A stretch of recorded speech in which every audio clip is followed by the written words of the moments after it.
আমাৰ দেউতা হয় শ্ৰী হৰেণ গগৈ। তেওঁক এতিয়া আমি ফটো এখন লৈ টেম্পুত সকলোকে বিচাৰি ফুৰিছোঁ, কিন্তু পোৱা নাই। কোনোবাই যদি তেওঁক পায় তেতিয়াহ'লে আমাৰ এখন ফটো দি আছে, আৰু সেই ফটোখন যদি কোনোবাই দেখে তেন্তে আমাৰ যিটো কণ্টেক্ট নাম্বাৰ দিছোঁ তেওঁলোকে আমাক যেন কল কৰি দিয়ে। তাতে মোৰ কণ্টেক্ট নাম্বাৰটো কৈ দিছোঁ 7086514049। আপুনি এই নাম্বাৰটোত যদি কল কৰে তেতিয়া মানে আমি দেখা পালে যদি কল কৰে আমি তেতিয়া গম পাম।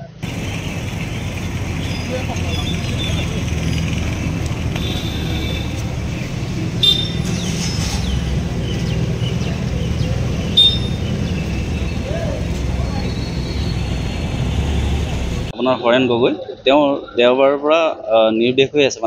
নিৰুদ্দেশ মানে কি, আপোনাৰ তেওঁ চাইকেল লৈ আহিছে, চাইকেল লৈ আপুনি আপোনাৰ হালধিবাৰী বুঢ়ীমাই মন্দিৰৰ বাবাক লগ কৰি তেওঁ বাবাক সুধিছে যে ক'ত গ'লে ভাল হ'ব। ক'ত গ'লে ভাল হ'ব মানে তেওঁ যেতিয়া ক'লে যে আপুনি চিকুনি যাওক, চিকুনি যোৱাৰ পৰা আপোনাৰ হাতীমূৰীয়া যাওক, তেতিয়া আপোনাৰ বোলে মইতো আপোনাৰ অযোধ্যালৈকে গৈছোঁ বুলি কৈছে। বাবাই মানে কৈছে মই অযোধ্যালৈকে গৈছোঁ, কিন্তু বাবাক তেওঁ লগ ধৰিছে ব'লক আপুনিও ব'লক, কিন্তু বাবাই ক'লে মই নাযাওঁ, মই যাব নোৱাৰোঁ। এতিয়া আমি বাবাক সুধি পেলাই আমি ইফালে বিচাৰি আহি আছোঁ, কিন্তু জখলাবন্ধা পাইছোঁ। এতিয়া জখলাবন্ধা আমি চিকুনিত সোমাওঁতে চিকুনিত দেওবাৰে সোমাইছে বুলি কৈছে বাবাই, চিকুনিৰ বাবাই কৈছে তেওঁ দেওবাৰে সোমাইছে। কিন্তু এতিয়া কথাটো হ'ল কি, আমি এতিয়া হাতীমূৰীয়া ফালে যাওঁ, তাত যদি পাওঁ কিবা সন্ধান। মানে আপুনি এতিয়ালৈকে গম পোৱাত মন্দিৰসমূহত তেওঁ দৰ্শন কৰি ঘূৰি গৈ আছে? হয়, তেওঁ মন্দিৰসমূহতে সোমাই আহি আছে। ঘৰত কি কৈ আহিছিলে?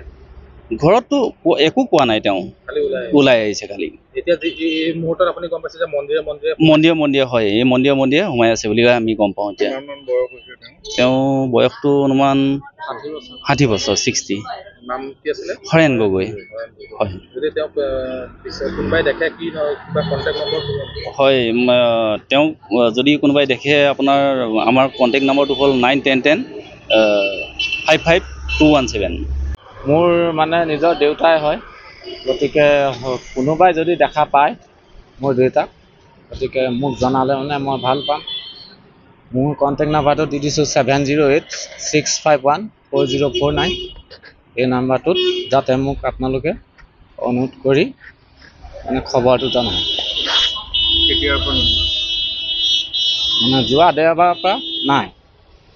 বিচাৰ কৰি আছে? আমি এতিয়া বিচাৰ কোচা কৰি আছোঁ, বিচাৰি পোৱা নাই। দুখ লাগি আছে, দেউতা নাই। মনটো মানে দুখ লাগিছে আৰু উপায় নাই। মোৰ দেউতা হয়, মই তেওঁৰ ছোৱালী। মোৰ দেউতা অকণমান মেমৰিটো লছ হৈছিলে, তাৰপৰা দেওবাৰৰ দিনাৰ পৰা তেওঁ নাই। তাকে বিচাৰি ফুৰিছোঁ, সন্ধান পোৱা নাই।